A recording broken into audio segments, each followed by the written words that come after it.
Fomos nós, só vendo nossa habitação. Enquanto o teu lar estava em desolação, Subi ao monte e trazei madeira edificada.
serei um contigo em teu querer. Tão rebelde é meu coração, mas escolhe o caminho teu. Tudo que anelo é só teu querer, paz encontro só em teu amor. Quem tão doce neste universo é, quem tão digno, doce, formoso a mim, digno és de todo o meu amor. Como amo a ti, meu Jesus, não me enganam mais minhas emoções, nem ao ego entregue jamais serei. És meu único e melhor amor, amo a ti com todo o meu ser.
de ternura, graça, amor.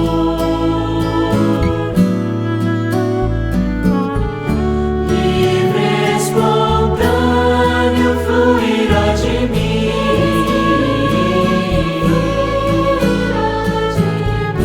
amando eternamente a quem me amou.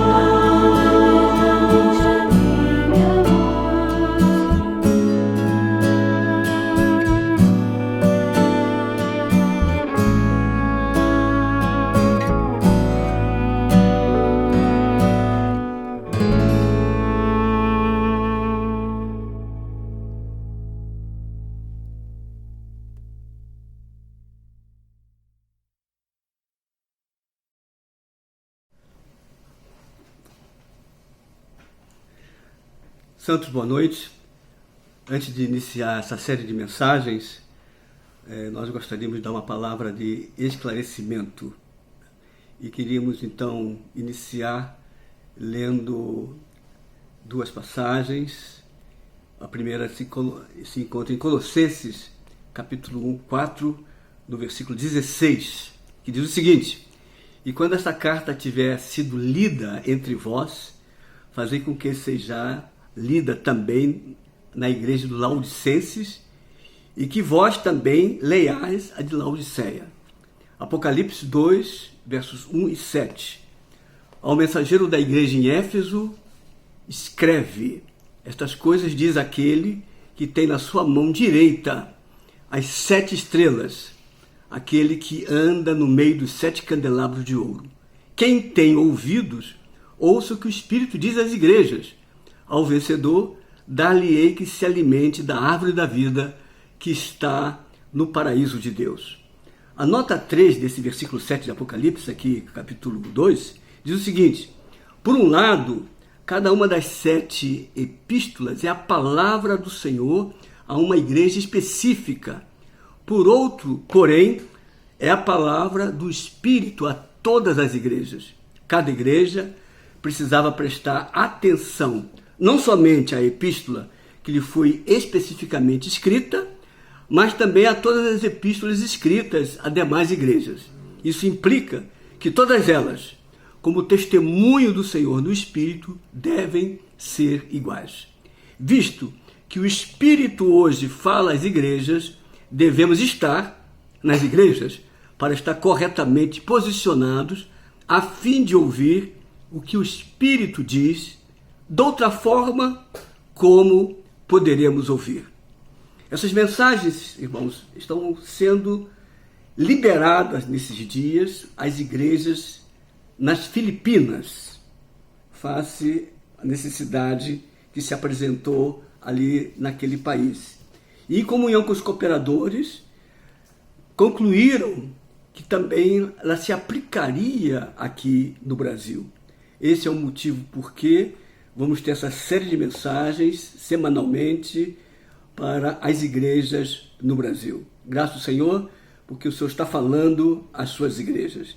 Fala à igreja especificamente, mas também fala para todo o corpo, para todas as igrejas. Então, estamos sendo beneficiados, então, com essas mensagens. Muito obrigado. Não sei se... For this session, Para esta sessão, nós gostaríamos de continuar nessa questão da palavra. E o título desta sessão, essa porção, é a maneira da vida de tomar a palavra. A maneira da vida de tomar a palavra. Eu gostaria de fazer algumas afirmações antes de entrarmos nas maneiras, as maneiras práticas de tomar a palavra. Nós fomos tão impactados.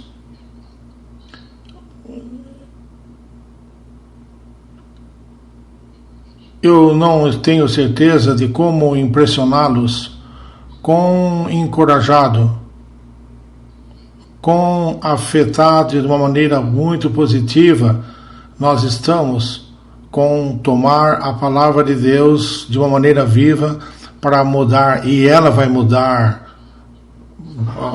Nós podemos dizer que isso vai mudar o nosso viver. ela vai mudar. Ele tem o poder inato de nos introduzir à maturidade, tem o poder inato de nos transformar, de nos conformar à imagem do Filho primogênito. Então eu gostaria de apresentar algumas perguntas com relação ao por exemplo, santificação. Aqui está uma pergunta. Se o nosso comportamento, se o nosso viver for adequado, isso nos santifica? Ou é a santificação que precisamos como padrão da nossa santificação? Ela vem da palavra e a vida que está incorporada ou inserida na palavra. Bem, se olhar até 1 Tessalonicenses 5:22, aqui diz que esse é um exemplo, e é um exemplo vivo de como aplicar a palavra para que ela opere em nosso ser para alcançar o alvo desejado, que eu acabei de mencionar há alguns minutos. 1 Tessalonicenses 5:22 diz: abstende-vos de toda forma de mal. Então a santificação, que é abster-vos do mal, é feito por nós termos um comportamento adequado, ou é feito pela palavra afetando o nosso comportamento? Há muitas coisas que sucedem, que aconteceram conosco, que têm acontecido com diferentes crentes no passado, e isto é, diferentes crentes têm maneiras diferentes de interpretar a palavra, e eles não estão limitados porque eu mencionei antes, e alguma coisa que eu vou mencionar ainda hoje, isto é, permitir que a palavra interprete a si mesma. Então, outras porções da palavra interpretando a palavra. Número 1, a palavra, a nossa interpretação por aquilo que significa que nós somos restringidos e governados pela economia eterna de Deus. 1 Timóteo 1, 3 e 4. Então, número 3, é pela nossa experiência pessoal desta economia divina. Então, nós veremos coisa mais tarde. E número 4, e há outros fatores que controlam o nós sermos capazes de extrair da palavra, da vida que está inserida, incorporada na palavra, de acordo com Hebreus 4:12. Essa divisão vai dividir entre alma e espírito, ou o nosso espírito de nossa alma. E naquele verso diz que a palavra de Deus é viva e eficaz. Nós queremos permitir que a palavra, que ela seja viva e eficaz em nosso ser. Agora, nessa questão de santificação, em 1 Tessalonicenses 5:22, há muitas coisas negativas que estão ao nosso redor. E Paulo disse: abstende-vos até mesmo da aparência do mal. Isso é algo que é muito prático. Não pense que você é muito espiritual para ser afetado pelo mal. Mesmo se você vê um pequeno mal, aquilo vai te afetar e você vai ser envolvido com isso. E o mal não é apenas coisas malignas, como Paulo menciona no capítulo 4 de 1 Tessalonicenses. Fornicação, aquelas coisas negativas, aquelas coisas que corrompem. Mas o mal também está inserido na fofoca e na crítica. Há uma palavra que um dos nossos cooperadores sêniores nos apresentou e realmente me tocou em 1 Coríntios capítulo 5, 1 Coríntios capítulo 6, 2 Timóteo capítulo 3. E esta palavra é difamação, difamar. Difamação significa crítica com uma intenção maligna de danificar. Também significa, ela pega a conotação ou o sentimento da fofoca, qualquer coisa para te destruir. Então estamos falando sobre o mal em todos os modos e formas. Não apenas o mal, mas aparentemente aquela fofoca que vem da sua preocupação. Essas palavras são muito comuns entre nós quando nós ouvimos algo assim: eu estou apenas preocupado. Aí você começa a falar sobre coisas que são tão danosas com relação aos outros santos. Essas coisas são as coisas que precisamos nos abster. Com essa questão de abstendo-nos do mal, em 1 Tessalonicenses 5:22, temos que considerar essa palavra, essa questão do nosso comportamento cristão.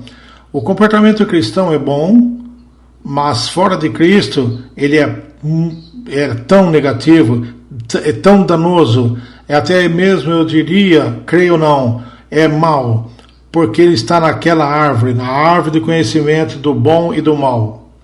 Bom e mal, bem ou mal. Então é a mesma fonte. O que diríamos sobre o comportamento cristão? Poderemos dizer dessa maneira: nós estamos relacionados, estamos presos à religião. O comportamento cristão é tentar ser uma boa pessoa e etc. Isso é ser religioso. E lembre, eu disse que precisamos ser religiosos, legais ou restritos ao ouvirmos a palavra. Entretanto, não entenda mal, não interprete errado. Não aplique isso, aquilo que eu disse, por questão da frouxidão. Mas a religião é qualquer coisa que fazemos fora de Cristo. Então você diz, irmão William, você não acabou de dizer que nós temos que ser religiosos ou legais ou estritos para ouvir a palavra? Sim, porque se você vir a palavra, então há uma maneira de a palavra se tornar viva em você. Lembre-se, estamos falando sobre uma maneira viva ou uma maneira viva de tomar a palavra de uma maneira da vida. Quando chegamos à palavra, então, finalmente a palavra terá uma oportunidade. Se nós não virmos a palavra, ela não tem uma maneira de operar em nós. É claro, podemos ouvir a palavra de outros, e aquela palavra falada tem uma maneira, ela dá ao Senhor uma base para nos ajustar nessa área ou naquela área, mas de uma maneira substancial, o Senhor tenha uma maneira real de vir a nós e falar conosco, como mencionamos com relação à unção em 1 de João 2,27. Nós temos que vir a palavra de uma maneira estrita, apenas faça isso. Então, finalmente o Senhor vai ter uma maneira de nos tocar. O que é religião? Religião é fazer qualquer coisa que fazemos fora de Cristo. Nós estamos focados no bom, fora de Cristo. O inimigo sempre quer que façamos o bem, mas essa é a sua estratégia.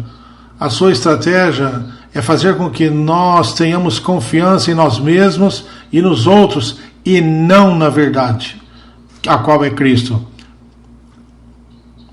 Em João capítulo 8 ele disse: conhecereis a verdade, e a verdade vos libertará. Então eu penso que o versículo 32 diz: se o Filho vai te libertar, então você será liberto. Então a verdade é o nosso centro, a verdade é uma pessoa. Se estamos focados na verdade, então o que quer que façamos, nós vamos internalizar a palavra. E qualquer coisa que façamos, aquilo será a real adoração a Deus. Se alguém disser que você deve ouvir essa pessoa ou colocar a sua confiança nessa pessoa e não na verdade, não na palavra, não na Bíblia, então você deveria rejeitar. Mesmo que o apóstolo Paulo viesse aqui hoje e dissesse a você: você precisa confiar em alguma coisa a mais, então você deveria rejeitá-lo. É claro, Paulo em Gálatas 1:8-9, ele disse que nós temos que rejeitar todo o que não é de Cristo, e independente de quão bom, quão boa aparentemente seja, independentemente de quão florida ou adocicada as palavras deles possam ser, nós temos que equilibrar ou checar a palavra deles com a verdade. Isso significa, o nosso encorajamento é entrar na palavra. Agora, aqui tem algo que nos afeta, isto é, quando nós entramos na palavra, nós queremos que o nosso comportamento seja bom, nós pensamos o que é um bom cristão, o que é um comportamento cristão, qual é a maneira boa de entrar na verdade, porque nós temos que entrar na palavra, porque nós mencionamos que ao usar nosso espírito, e para usar nosso espírito nós temos que orar. Então, a primeira coisa, o primeiro pensamento é religião vai entrar, um conceito religioso. Você deve se ajoelhar por orar? É bom? Bem, é claro. Paulo disse em Efésios 3,14, eu me dobro meus joelhos diante do Pai, mas não faça isso legalmente. Se você quer se ajoelhar e orar, louvado seja o Senhor. Se você não quer se ajoelhar e orar, louvado seja o Senhor. O ponto principal é ore e contate o Senhor. Então nós temos esses conceitos que podem vir quando nós nos achegamos à palavra. O que pode corrigir esses conceitos é nós entrarmos e permitir. Eu mencionei desse versículo repetidas vezes, Colossenses 3,16, nosso permitir a palavra habitar em nós. Então temos que entrar nisso. Habitar significa, é uma coisa viva. Nós temos que permitir ao Senhor, uma pessoa viva, entrar em nós. Então os conceitos, se ajoelhar por orar, eles vêm para nós. Um outro conceito, sobre a questão da vigília matinal. Eu deveria ter um tempo particular ou coletivo? Isso depende de você. Depende de você e o Senhor. Se é uma questão de maneira coletiva. Se o Senhor diz de uma maneira particular, amém. Embora nós saibamos que há muito benefício com o nosso tempo pessoal para orar, eu anotei aqui Mateus 14, 25. Como exemplo, aqui Mateus 14, 25, nós temos um exemplo aqui de um tempo coletivo, do tempo individual, que é tão benéfico para vencer o maligno. Eu sempre me lembro uma vez, o irmão Lee falando, foi quando ele acorda de manhã, a primeira coisa que fazemos é invocar o Senhor. Isso não é coletivo, isso é individual. Ele disse, porque os demônios estão ali sentados na cabeceira da sua cama, imediatamente tentando infiltrar no nosso pensamento, tentando nos envolver com o que está acontecendo durante o dia, o que nós temos que fazer, como é que nós dormimos, por que não dormimos. Você olha para o sonho que você teve, apenas tentando de nos distrair de chegarmos ao ponto principal. Qual que é o ponto principal? É contatar a pessoa. E eu fracassei ali. Todos nós fracassamos, mas pelo menos nós estivemos falando, e assim, falando, nós podemos entender que quando nós acordamos, a primeira coisa que fazemos, nós todos somos encorajados, nós contatamos o Senhor. É esse tipo de vigília matinal pessoal. Quando estamos aqui, Mateus 14, 25, o Senhor Jesus, eles estavam no mar, e o Senhor disse para eles, vão. Se você olhar para os versículos anteriores, ele compeliu os discípulos a entrarem no barco, no versículo 22, e ele foi para o outro lado. Então, ele entrou no barco. Então, eles entraram no barco. Então, no versículo 24, diz que no meio do mar, eles estavam sendo açoitados pelas ondas e pelo vento. Então, eles olharam quando o Senhor estava andando no mar. Que hora que era aquilo? Aquilo era na quarta vigília. Qual que é a quarta vigília? A quarta vigília da manhã, das 3 até as 6. Agora, nós não estamos aqui advogando e encorajar a você a levantar às 3 da manhã e etc. Isso é relativo. 3 da manhã, 4 da manhã, 5, 6, 7, 8 da manhã. Especialmente se você trabalhar de noite, qual que é a sua vigília matinal? Poderia ser às 10 ou ao meio-dia. De qualquer forma, o ponto é, na sua vigília matinal, a primeira coisa que você deve fazer é tornar isso uma maneira pessoal. E isto é aparentemente muito mais benéfico, porque sem o aspecto pessoal, o pessoal, é muito difícil ter o aspecto coletivo de vir ao Senhor.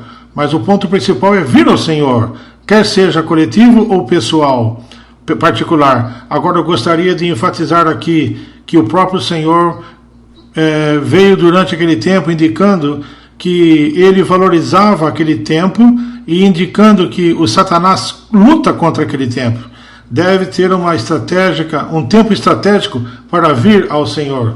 Nós temos o nosso conceito religioso, isso são coisas exteriores, etc. São práticas, mas nós temos as coisas interiores que são o problema. Cada um de nós, sem exceção, que não o Senhor Jesus, Ele mesmo, cada ser humano que viveu nessa terra, são afetados e infectados com essa questão do orgulho. Como pode o nosso orgulho ser tratado ou lidado? Tomar a palavra. A palavra se torna espírito, e lembre-se que na última sessão minha, há aquele elemento que mortifica no espírito. Que tal a nossa obediência? Eu tenho alguns versículos aqui que eu dei para vocês da última vez, e eu quero citá-los novamente nessa questão de como tratar com orgulho. Você tem que vir até a palavra, João 1 e 4. Lembre-se, eles são familiares, eu já os mencionei. E também Romanos 8:13, nós já mencionamos isso. À medida que chegamos à palavra, o elemento mortificador está lá, e o nosso orgulho é cuidado sem nossa luta ou esforço. A luta aqui é vir à palavra, que significa, o que é crítico aqui é a nossa vontade humana. Nós temos que escolher, nós temos que orar. Senhor, fortalece minha vontade, porque uma vez que eu escolho o antídoto, o remédio, o suprimento, a maneira para ter essa coisa feia lidada conosco lá. Nós temos que chegar lá. Esse é o ponto. Há outras coisas que nos incomodam. Que tal a obediência? Falamos sobre obedecer à unção. Eu não quero colocar algo sobre vocês para vocês pensarem, ok, nós não temos que obedecer, porque todos somos desobedientes.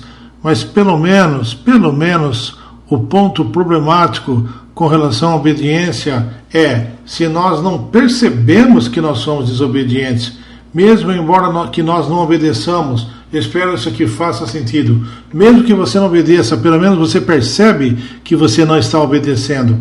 O problema real é que se você desobedece, você não tiver nenhum sentimento sobre isso, você não fala nada sobre isso. Pelo menos, se você percebe que você está desobedecendo, então a maneira do Senhor falar com você, se mover, seguir em frente, principalmente falando para você em diferentes maneiras. Mas a maneira que eu estou enfatizando nesse momento é falar por intermédio da palavra com você, por meio da sua palavra. Não se sinta mal se você desobedece. Lembre disso. Eu tenho alguns versículos para te encorajar. Lembre disso. O Senhor é misericordioso e o Senhor é gracioso. Ele sabe que nós somos filhos desobedientes. Agora, novamente, não é assim uma permissão para ser desobediente, Mas por outro lado, o Senhor faz uma provisão. Ele sabe que somos fracos. E se nós nos achegamos à palavra, nós seremos fortalecidos. Ele quer que nós entremos na palavra. Hebreus 4,15 diz, em Hebreus capítulo 4,15, ele é um sacerdote misericordioso e fiel nas coisas pertencentes a Deus. E aqui nós somos aqueles que se extraviam, nós somos aqueles desobedientes. Lá diz em Hebreus, mas o nosso Deus é misericordioso. Ele é misericordioso. É como o ar. Tudo que ele precisa é como o ar. Ele precisa de uma pequena fresta para que ele entre. Então eu vi que nós somos um fracasso. Então ele entra ali. É uma questão de praticar todos os dias, toda vez. Todos os dias temos uma oportunidade de obedecer ou desobedecer. Nós temos uma oportunidade que está sempre diante de nós. Quanto mais nós obedecemos, apenas um pouco. Então no próximo dia, talvez um pouquinho mais. Então nós empilhamos a obediência e logo, eu não sei quanto breve isso, se pode ser 1 ano, 10 anos, 30 anos, eu não sei, mais cedo ou mais tarde, porque nós somos uma montanha de desobediência, mas de qualquer forma, nós empilhamos as obediências uma sobre a outra, e muito logo saberemos quando o Senhor fala de dentro de nós, imediatamente há a obediência. Uma das coisas que é problemática para essa questão de desobediência são os pensamentos que distraem. E mesmo nesta manhã eu estava lendo alguns pensamentos, simplesmente foram atirados na minha mente, me distraíram de ler um estudo vida. Então, como é que eu posso vencer esses pensamentos que distraem? Então, eu notei um versículo aqui que foi muito útil, Romanos 8,6, porque a mente posta na carne é morte, mas a mente posta no espírito é vida e paz. A melhor maneira é entrar na palavra. E isso vai nos libertar dos pensamentos que nos distraem e nos perturbam. Foi o que eu fiz. Eu comecei a ler Hebreus. Eu estava lendo o estudo vida de Hebreus 6, 7, 8. Eu abri Hebreus 6, 7, 8. Concernente à terra que se embebe da chuva, produzindo vegetais que são úteis para nós. Então, nos traz, também produz espinhos e ervas daninhas.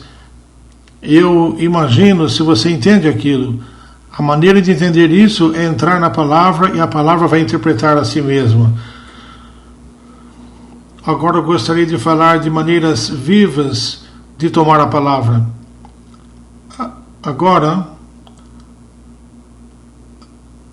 aqui, nesse ponto, eu quero citar Salmos 119 e 103. A maneira para a palavra ser viva para nós é que nós precisamos prová-la. Salmos 119 e 103 diz: quão doces são as tuas palavras ao meu paladar, mais que o mel à minha boca. Quando nos achegamos à palavra, nós devemos orar dessa maneira. É bom orar dessa maneira.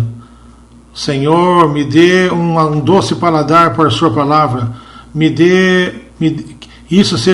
Torne isso precioso para mim. Ore dessa maneira. Me dê, Senhor, esse doce paladar. Faça isso precioso para mim. Quando nós nos aproximamos da palavra, nós não somente vimos com a nossa mente, não somente com nossos olhos, mas o nosso coração, um coração aberto. Eu me lembro, 40 e poucos anos atrás, um irmão me disse para orar dessa maneira, porque o irmão Lee ora dessa maneira. Ele disse, irmão Lee, ora cada manhã, Senhor, abra o meu coração, Senhor, volte o meu coração, Senhor, amoleça o meu coração. Por quê? Porque quando nos achegamos à palavra, não é questão a nossa mente, os nossos olhos, mas o paladar está relacionado com o nosso coração. Você ama o paladar, ele está relacionado com o nosso coração. Então, precisamos de um coração que ama, e um coração que aprecia, e que ama e aprecia a palavra. Este é a maneira que a palavra pode se tornar viva.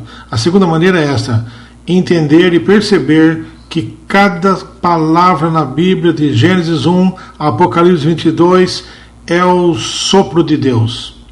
É o sopro de Deus.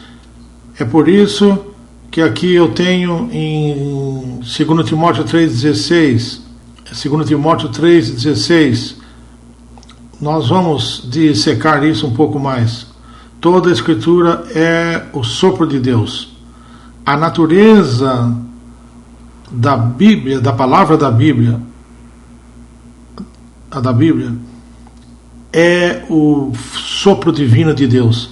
A natureza da palavra da Bíblia é o sopro divino de Deus.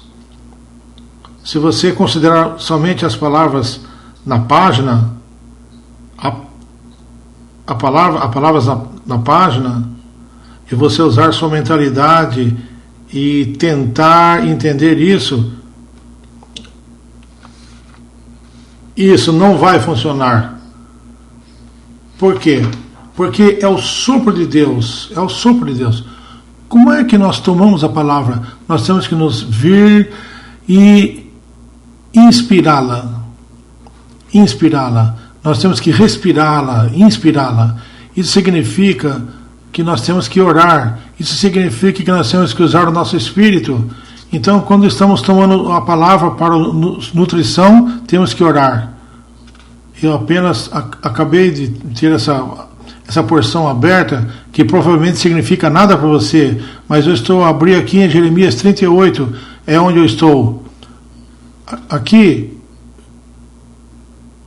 como é que pode essa palavra pode ser nutrição para mim? Mas quando eu olhei de uma maneira mais próxima, está em Jeremias 38 e 39, é sobre este eunuco que ajudou para tirar Jeremias da prisão, e aqui ele tirou, o nome dele está no registro divino. Por que o seu nome está no registro divino? Porque ele ajudou o profeta de Deus. Queridos santos, nós não condenamos os profetas, nós não condenamos aqueles que estão diante de nós, ou que estão na liderança, ou que são os representantes de Deus. Nós os ajudamos. Eles são caluniados, às vezes são criticados. Nós não fazemos isso. Nós apenas ajudamos. E nós permitimos ao Senhor que seja aquele que julga, ajusta como necessário aqueles que estão na liderança. Então aqui está Jeremias, ele está na prisão. Essa pessoa, esse eunuco, ele vai para o rei. Quem era o rei? Zedequias. Zedequias era o rei. Jeremias 38, 9 diz: Rei, ouça, rei, Jeremias está na prisão, ele não devia estar lá. Então o rei disse: ok, vai ajudá-lo. Então, no capítulo 38, 12 diz que as pessoas que ele colocou trapos velhos e roupas, ele disse para Jeremias: põe agora essas roupas usadas, esses trapos nas axilas, calçando as cordas. Jeremias o fez. Puxaram Jeremias com as cordas e o tiraram da cisterna, e Jeremias ficou no átrio da guarda. Eu vou dizer o nome dele num segundo, mas se você for para o capítulo 39, por causa que essa pessoa ajudou Jeremias no seu tempo de necessidade, quando ele foi caluniado, foi maltratado e preso ilegalmente e injustamente. Essa pessoa, temendo por sua vida, foi falar por Jeremias, e o Senhor foi capaz de resgatar Jeremias daquela cisterna. Isso é Lamentação, capítulo 3. Então ele teve o seu nome escrito no registro divino. Não está escrito em nenhum lugar que eu tenha encontrado. Talvez tenha, mas eu não encontrei. E olhe o que o Senhor diz sobre essa pessoa. Isso é 39:15 agora de Jeremias. Ora, tinha vindo a Jeremias a palavra do Senhor, estando ele ainda detido no átrio da guarda, dizendo: vá e fala para o Tatatá, esse é o seu nome. Eu vou dizer o nome dele no minuto. O etíope dizendo: assim diz o Senhor dos Exércitos, o Deus de Israel, eis que eu trarei as minhas palavras sobre essa cidade para o mal, e não para bem, e se cumprirão diante de ti naquele dia. A ti, porém, eu livrarei naquele dia, diz o Senhor, e não serás entregue nas mãos dos homens a quem temes. Isso foi os versículos 15, 16 e 17. E agora eu estou no Jeremias 39:18. Que é o que está dizendo para essa pessoa, Jeremias, para dizer para essa pessoa: por certamente te salvarei, e não cairás à espada, porque a tua vida te será como despojo. Por quê? Por quê? Porque confiaste em mim. Então, por ele salvar, levantar Jeremias daquela cisterna, o Senhor igualou aquela pessoa a confiar nele. O Senhor Jeová. Então essa palavra veio, e isso aqui foi o sopro de Deus para mim. Se eu simplesmente cuidar da autoridade delegada de Deus, do seu governo na terra, tudo que nós sabemos o que é isto, em toda a restauração do Senhor, nós apenas oramos por ele. Quando eles estão sofrendo, nós oramos. Nós, entre aspas, levantamos ele da cisterna por nossa oração. Senhor, fortalece os irmãos que estão falando com poder por meio do teu Espírito no seu homem interior. E o Senhor vai dizer: você está confiando em mim. Por causa disso, não somente o seu nome está no registro divino, mas tudo que eu vou trazer sobre essa cidade para o mal, você não vai ver isso. Você não vai presenciar. O nome dessa pessoa é Ebed-Meleque. Ebed-Meleque. Você já ouviu falar dele? Ele está na Bíblia. De qualquer forma, toda a Escritura ela é o fôlego de Deus. Quando você diz, nós temos que respirar, simplesmente respiramos. Nós não nos preocupamos sobre como entender, simplesmente respiramos. Tudo o que eu fiz quando eu estava lendo essa porção, eu fui suprido por essa curta história em Jeremias 38 e 39, e Ebed-Meleque ajudando Jeremias ao risco da sua própria vida. Aí você prossegue e vai para 2 Timóteo 3,16, e o versículo não diz que útil para o ensino, para a repreensão, para a correção, para a educação na justiça? Sim. Na próxima pergunta, ou pode ser, ou talvez. Essa instrução a instrução é respirar, e a correção é respirar. A correção é respirar. Se você disser essas palavras, então significa que o seu argumento está coberto com cegueira. Não é apenas que usamos a nossa mentalidade quando estudamos a Bíblia. Se você usar a sua mentalidade e você disser que é útil para o ensino, nós precisamos do ensino, precisamos de correção, precisamos de instrução na justiça. Nós precisamos, mas não entenda mal a minha palavra. Nós precisamos disto, mas nós tomamos isso de uma maneira da vida. Toda vez que nos aproximamos da palavra de Deus, nós simplesmente a respiramos, inspiramos. Então nós somos corrigidos, somos ajustados, somos corrigidos. Vir com nossa mentalidade não é a maneira da vida de tomar a palavra. Então você argumenta: bem, nós precisamos de ensinamento? Sim, nós precisamos de ensinamento. Mas como? Nós precisamos do ensinamento por meio do respirar. É isso, por isso que 1 João 2,27 diz que nós não temos necessidade que nenhum homem nos ensine, porque nós temos o respirar ou nós temos a unção. Então, ao invés de exercitar a nossa mentalidade quando chegamos à Bíblia, em particular, 2 Timóteo 3,16, que tal isso? Exercite o seu espírito de oração. Não se preocupe com tentar interpretar. Não se preocupe com tentar explicar. Nós não estamos aqui como mestres. Nós estamos aqui como irmãos, como aqueles que respiram. Até mesmo nem ore, Senhor, eu quero entender esse versículo. Nem faça isso. Apenas respire. Então diga ao Senhor, a tua palavra é aproveitável para o ensino, para a correção na justiça. Diga isso, e finalmente esse versículo vai ser trabalhado em você e vai suprir a necessidade porque a natureza da palavra é o sopro divino. Isso será trabalhado em você. Isso vai se tornar vida para você. É por isso que o Senhor disse em João 6,63, as palavras que eu vos falo, que eu vos digo, são espírito e são vida. Assim, esse paladar doce em Salmos 119 e 103, o respirar, cada palavra é o sopro de Deus em 2 Timóteo 3,16. Então você tem a palavra como o alimento, Mateus 4,4, citado em Deuteronômio 8,3.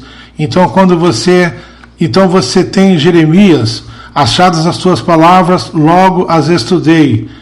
Não, as comi. Então Jeremias diz, as tuas palavras me foram gozo e alegria para o coração, pois pelo teu nome sou chamado, ó Senhor Deus dos exércitos. Nós comemos a palavra de Deus por meio da oração e o exercício do nosso espírito e todo o nosso ser. Então essas palavras nos trazem alegria. Quanto mais nós lemos e oramos, mais nós tomamos a palavra e ela se torna o nosso desfrute e o nosso regozijo. Eu vou dizer alguma coisa sobre remédio, sobre medicina. Eu tenho esses versículos que eu anotei aqui em Provérbios e eu vou entrar neles em um minuto. A palavra não é somente alimento, a palavra tem aspectos medicinais que são práticos para nós. Nós temos a respirar, temos a palavra como alimento e agora temos o leite e o alimento sólido em 1 Pedro 2,2. Essa é a maneira de tomá-la. Desejai ardentemente como crianças recém-nascidas o leite sem dolo da palavra, para que por ele cresçais para a salvação. Nós tomamos a palavra como leite. Esse é um tipo de início. Se você olhar em Hebreus 5, é o início dos rudimentos dos oráculos de Deus. Então, em Hebreus 6,5, é chamada de a boa palavra, a palavra da graça. Então, a palavra como leite é a boa palavra, é a palavra da graça. E nós simplesmente a recebemos. Então, à medida que recebemos como leite, ele faz com que nós cresçamos até a maturidade. Então, em Isaías 55, 10, 11 diz: porque assim como descem a chuva e a neve dos céus, e para lá não tornam, sem que primeiro reguem a terra e a fecundem e a façam brotar, para dar semente ao semeador e pão ao que come. Assim será a palavra que sair da minha boca. Não voltará para mim vazia, mas fará o que me apraz e prosperará naquilo para que a designei.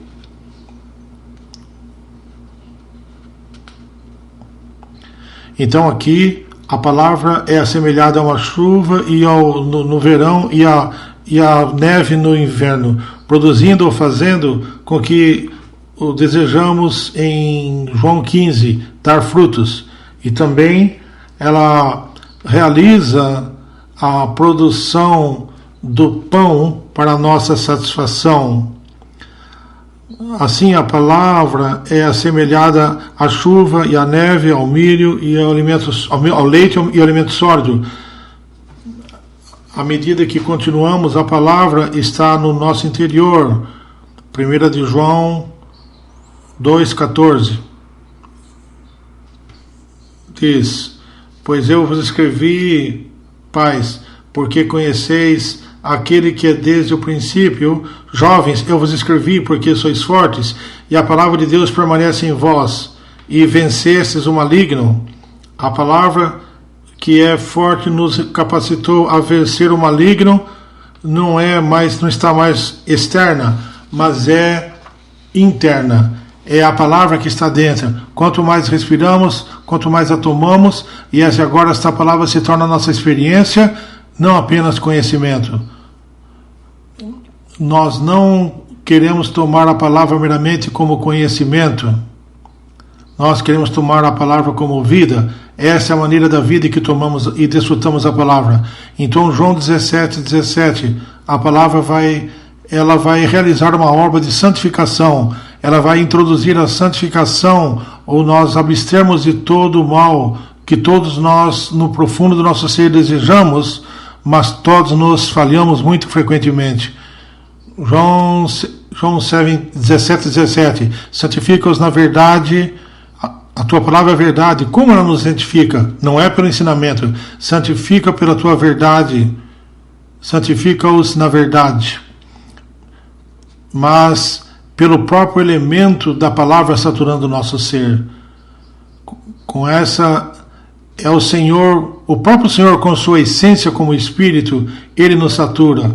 À medida que diariamente estamos na palavra, isso acontece subjetivamente e disposicionalmente, e nós simplesmente até mesmo não percebemos que isso está acontecendo. Agora eu quero ler, para gastar algum tempo, 2 ou 3 minutos aqui nessa questão da palavra sendo uma medicina, um remédio. Provérbios 4, 20 a 22 diz, 4, 20 a 22 diz: filho meu, atenta para as minhas palavras, os meus ensinamentos, inclina os ouvidos, não os deixes apartar dos seus olhos, guarda-os no mais íntimo do teu coração, porque são vida para quem os acha, e agora ouçam isso, e saúde e cura para o seu corpo. Como é que a palavra de Deus pode nos fazer isso fisicamente saudáveis? Se você entender a doença, a enfermidade sempre está relacionada com ansiedade ou ira. Eu apenas acabei de ouvir isso. Eu posso dizer que definitivamente esta é a maneira que é. O que eu ouvi foi: toda vez que você perde o seu temperamento, você perde algumas células cerebrais. Você tem que checar sobre isso. Mas eu ouvi e achei que faz sentido. Na minha experiência, antes da salvação, eu perdia a minha calma todo o tempo, e agora às vezes não consigo nem lembrar meu nome. Ok, de qualquer forma, ouça, o que faz esse tipo de doença desaparecer? A felicidade. Quando nós entramos na palavra, o gozo vem e nos cura. Eu anotei os outros versículos. Provérbios 15, 3 diz assim: um coração alegre, ela faz um semblante alegre, mas pela tristeza do coração o espírito é quebrantado. E o versículo 15 diz, versículo 15,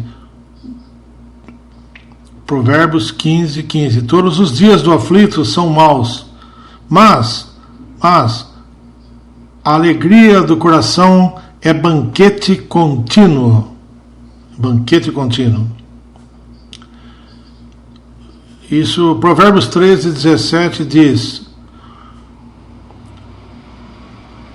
o mau mensageiro se precipita no mal, mas o embaixador fiel é medicina. É isso que está relacionado com o que mencionei antes sobre difamação. Os difamadores são aqueles que espalham notícias, espalham fofocas, criticam pessoas diferentes, condenam pessoas diferentes. E aqui diz que o mensageiro mau cai no mal. Pois se você espalhar qualquer coisa sobre qualquer um dos santos, você vai trazer o mal sobre você mesmo.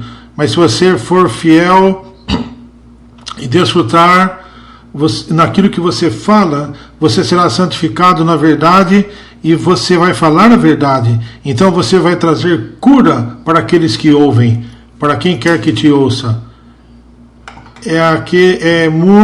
Isso aqui é muito significativo.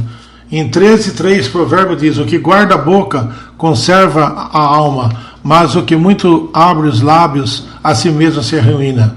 Eu penso que é suficiente por aqui. O antídoto, o remédio, a vitamina para qualquer tipo de enfermidade é um coração alegre, que vem de nós entrarmos na palavra e permitir que a palavra entre em nós. Esta é a palavra como remédio. Eu agora preciso seguir. Como que recebemos a palavra? Isso é crítico. Tudo nós oramos Efésios 6, 17, 18. E receber o capacete da salvação e a espada do Espírito, o qual é a palavra de Deus, por meio de toda oração e súplica, orando em todo o tempo em Espírito, e para isto vigiando com toda a perseverança e súplica por todos os santos. Ler e orar a palavra. Eu não quero dizer ler e orar de uma maneira monótona, uma maneira regulada, uma maneira que nós pensamos que esteja certa, uma maneira que fomos ensinados, que é mesmo aqui na vida da igreja. Não, tome ela de uma maneira viva, tome a palavra. Aqui está um exemplo, uma ilustração. Recebei o capacete da salvação. Esse versículo que acabamos de ler. Apenas um exemplo. Eu oraria essa palavra: Senhor, eu preciso do capacete da salvação. Conceda-me a espada do Espírito. Oh, esse Espírito, sim, o Espírito é a palavra de Deus. E eu estou fazendo isso nesse momento. Senhor, eu estou orando, eu estou pedindo. Orar de uma maneira viva. Você está falando de uma pessoa viva. Todas as orações significam todos os tipos de oração de acordo com a porção da palavra que nós estamos lendo. Então, se você está lendo com relação à justiça, ore com relação à justiça. Se você está lendo com relação à edificação, ore com relação à edificação. Então, finalmente, seremos edificados, não somente espiritualmente, mas também fisicamente. Aqui está a última porção e eu vou completar com esta porção. Aqui alguma ajuda para entender a palavra. Eu vou dar apenas uma ajuda. Eu quero ler alguma coisa que o irmão Lee disse. Há muitas ajudas que estão disponíveis para nós, e aquela que eu penso que é fundamental e crítica, nós não podemos ficar sem os estudos vida. Eu digo isso: um estudo vida por dia, ele vai manter o diabo longe. É isso que eu digo. Então eu quero ler isso, uma porção que eu tenho aqui. Quando o irmão Lee disse: para entender a Bíblia, nós temos que estar totalmente familiarizado com o Testamento, Novo e Antigo Testamento. E nós temos o benefício de tantos benefícios dos santos do passado. Muitos santos, isso inclui o irmão Lee, o irmão Witness Lee. O irmão Lee disse: quando eu era jovem, eu gastei muitas horas indo de uma loja para outra, biblioteca, livraria, tentar encontrar livros úteis, que eram raros. Ler esses livros foi de grande ajuda para mim. Mas agora, o fruto de toda essa pesquisa agora está disponível para vocês no formato simples, nas mensagens do Estudo Vida. Como eu teria apreciado se eu tivesse 50 anos atrás, eles estivessem disponíveis para mim. Santos, eles estão disponíveis para nós. Eles não estiveram para ele. É por isso que eu insisto que vocês entrem nas mensagens de Estudo Vida. Vocês serão bem nutridos.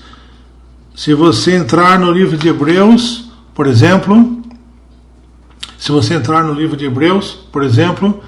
usando as 69 mensagens do Estudo Vida como um guia para o seu estudo e pesquisa, é por coincidência que eu estou agora na minha leitura diária do Estudo Vida. Eu estou parcialmente completado o Estudo Vida de Hebreus, estou na mensagem 30, faltam mais 3 ou 4 páginas para completar. Então eu leio um pouco mais, leio um pouquinho, leio um pouco mais. Isso vai fazer com que nós sejamos bem nutridos. Então, quando o diabo vem com todas as suas distrações, todo o seu falar, todos os seus murmúrios, todas as suas mentiras, fazendo com que sejamos enfermos, o remédio virá e vai operar e fazer com que nós permaneçamos para sermos curados e estarmos numa boa condição e estar diante do Senhor para que o Senhor está tentando executar.